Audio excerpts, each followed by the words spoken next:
ఒకవేళ అమ్మ ఇప్పుడు మీరన్నట్టు అంత దూరం వెళ్ళలేని వాళ్ళుంటారు. ఇంట్లో పూజ చేసుకోలేకుండా ఇట్లా అనుకున్నా గూడా కాలభైరవ అష్టకం అని ఉంటది గదా! అట్లా చదువుకుంటే సరిపోద్దా అమ్మ? తప్పకుండా ఇంట్లోనే మనం కాళభైరవుడి ఫోటో గానీ ఏదన్నా పెట్టుకుని మీరన్నట్టు ఆయనకి సంబంధించిన అష్టోత్తరాలు గానీ, స్తోత్రాలు గానీ ఇవి పఠనం చేసుకుంటూ ఎవరి శక్తి కొలది ఎవరెవరు ఏమేం చేయించుకోదలుచుకున్నారో, ఏవి చేయదలుచుకున్నారో అవి తప్పకుండా చేసుకోవచ్చును. తర్వాత కాళ్ళభైరవుడిని మనం ఎందుకు పూజించుకోవాలి అంటే, కాళ్ళభైరవుడు స్వాధీనంలో ఇప్పుడు ఉజ్జయిని ఉందమ్మా. ఉజ్జయిని మహానగరం. హ్మ్. రాజ్యం అది. ఉజ్జయిని రాజ్యం, మహానగరం. ఆ ఉజ్జయిని మహానగరానికి, రాజ్యానికి ఆయన, ఆయన రక్షకుడు, క్షేత్రపాలకుడు ఆ ఉజ్జయిని నగరానికి. అంత పీట వేసి కూర్చోబెట్టారు ఉజ్జయినిలో. హ్మ్. అదోటిను కాళ్ళభైరవుడిని 2 రకాలుగా మనం కొలుస్తాం. హ్మ్. అంటే ఒక సాత్విక ధోరణిలో కొలవటం, రౌద్ర ధోరణిలో కొలవటం. అంటే అక్కడ ఉజ్జయినిలో ఆయనకు మద్యం ముందు తీసుకెళ్తారు. మద్యం ఎక్కడికెళ్ళినా మందు సీసాలు ఆయనకి తీసుకెళ్ళి సమర్పించటం అనేది జరుగుతుంది. కాళ్ళభైరవుడు అంటే మనకి సునక రూపంలో ఉండే స్వామి అని కదా. అవును. కాబట్టి విశేషంగా ఆ రోజున సునకాలకు పూజ చేయటం కూడా చేస్తారు. సునకాలకి విశేషంగా పాలు పెరుగుతో కూడిన ఆహార పదార్థాలు తయారు చేసి కుక్కలకు పెట్టడం, కాళ్ళభైరవ ఆరాధన చేయటం ఇవన్నీ చేస్తారు.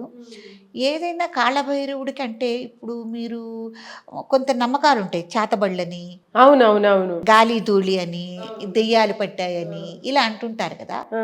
అలా ఎవరైనా అలాంటి ఈతి బాధలతో మేము బాధపడుతున్నాం అనుకున్న వాళ్ళకి ఈ కాళ్ళభైరవ అష్టమి రోజున ఈ స్వామివారి ఆరాధన గనక మనం చేస్తే ఈ సకలాలు ఆయన స్వాధీనంలో ఉంటాయి కాబట్టి ఆయన ఆరాధన వల్ల ఈ దోషాలన్నీ పోతాయి, ఈ దుష్ట శక్తులన్నీ పోతాయని మనం విశేషంగా ఈ మార్గశిర మాసంలో కాళ్ళభైరవ అష్టమి రోజున కాళ్ళభైరవుడు ఆరాధన చేసుకోవటం అనేది చాలా విశేషం, గొప్పది.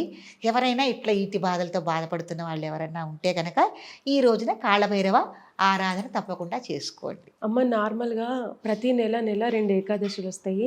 అయితే ఈ మధ్య కాలంలో జూసుకుంటే అసలు వయస్సుతోని గూడా సంబంధం లేకుండా ఈ ఏకాదశి అప్పుడు నియమనిష్టలతోని ఉపవాసం ఉండి, సాయంత్రం పూట దేవుడికి పూజ చేసుకొని నైవేద్యం సమర్పించిన తర్వాత అప్పుడు ఈ ఉపవాస దీక్షను విరమిస్తున్నారు. అవును.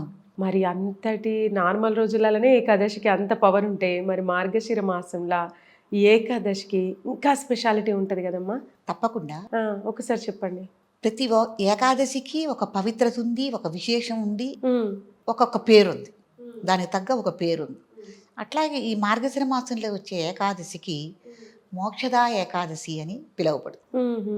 అంటే మనకి ఉత్తరాయణ పుణ్యకాలానికి ముందు మనకి విష్ణువుకు సంబంధించిన దేవాలయాలన్నిట్లోనూ ఉత్తర ద్వార దర్శనం అంటారు.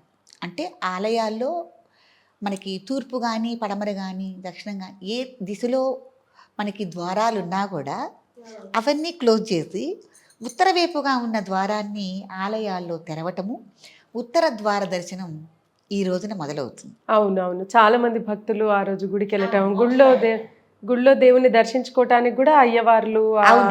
దేవాలయాల అధికారులు గూడా ప్రత్యేకంగా ఒక దారిని ఏర్పాటు చేస్తారు ఉత్తరం వైపు. ఉత్తర ద్వార దర్శనం అని పిలుస్తారు. దీన్నే మోక్షదా ఏకాదశి అని కూడా పిలుస్తారు. కాబట్టి ఈ రోజునే మనకి భగవద్గీత ఉద్భవించిన రోజని కూడా మనం విశేషంగా అనుకోవటము. ఈ రోజునే శ్రీ మహావిష్ణువుకి విశేషంగా మనం పూజాది కార్యక్రమాలు నిర్వహించుకోవటము. తర్వాత విష్ణు సహస్రనామాలు ఈ రోజునే మనకి చదువుకోవటానికి అందినాయి అన్నమాట. కాబట్టి విష్ణు సహస్రనామ పారాయణాలు విశేషంగా చేసుకోవటం, తలసి తర తర్వాత తులసీ దామోదరుడికి కళ్యాణాలు చేయటం, అట్లా విష్ణువుకు సంబంధించిన ఆరాధనలన్నీ ఈ రోజున మనం విశేషంగా చేసుకోవటం అనేది జరుగుతుంది.